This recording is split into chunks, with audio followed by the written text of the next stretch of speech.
Today is the first anniversary of the Space Shuttle Columbia catastrophe. And this morning at the Kennedy Space Center in Florida, rocket engineers, debris searchers, and others gathered to remember the astronauts who died in the disaster.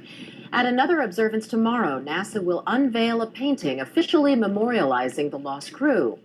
It is the work of artist Barbara Ernst-Prey, who's in our New York bureau to share not only her work, but some of her insights into working on such a prestigious project. Thank you very much, Barbara, for joining us today. Hi, Carol. Tell me a little bit more about the image that you decided to use to memorialize the shuttle disaster. It's a large painting of the Columbia at the takeoff, because that was the moment when I felt that all their dreams and the hopes and the spirit of the people was best exemplified. This is something that they had worked for all their lives, and these people, they dreamed dreams, and they really are a great inspiration for all of us. You know, Barbara, your work was renowned before even the work that you've done for NASA. But tell me about what it's like as you developed your career here. You have a certain amount of fame for the watercolors that you did of many beautiful landscapes in Maine. And then you get a phone call one day from NASA. How did that relationship start? I know. I was actually working on a painting at the International Space Station, and when I presented it to NASA, they liked it so much that they asked if I would do a painting to commemorate the Columbia. And I actually had to think about it, because that's such a, watching the event and being so involved, it was, a very, I wanted to make something that was really a tribute to the families and to these amazing astronauts. And being, it's a piece of history as well, so I wanted to make something really positive.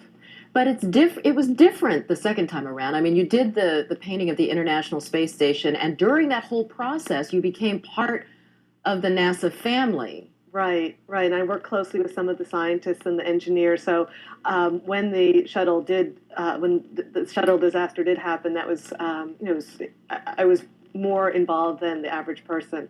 I was also working on the White House Christmas card at the same time. So I think that the wonderful juxtaposition of doing something that's very upbeat and happy, and then that really pulled me through doing the Columbia Tribute, because I wanted, as I said, I wanted to do something that was positive, knowing that NASA would be giving images of the painting to the astronauts' families.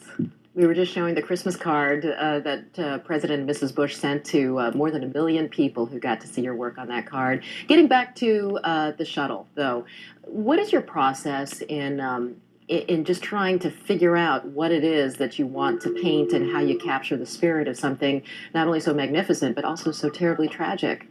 Right. I spent probably 3 months just thinking about it, mulling it over. NASA had sent me photos, a huge stack of photos. And I looked at the photos of the astronauts, and I started to cry, and I just put it away, and I think they're still put away. And I started to think again, what is something that's the photo actually that I couldn't look at. But the lives of these people, and they worked. I researched it, talking to different other astronauts who had known them, and they worked together as a team. They were happy. They were always smiling.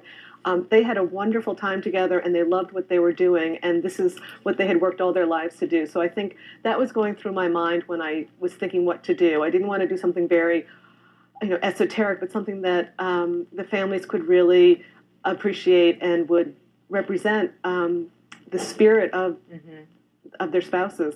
And it's going to be hanging where, very quickly, Barbara? I think it's going to the Kennedy Space Center. All right. Wonderful indeed. The memories will hold there. Thank you very much, Barbara. Thank you, Carol. Barbara Prey.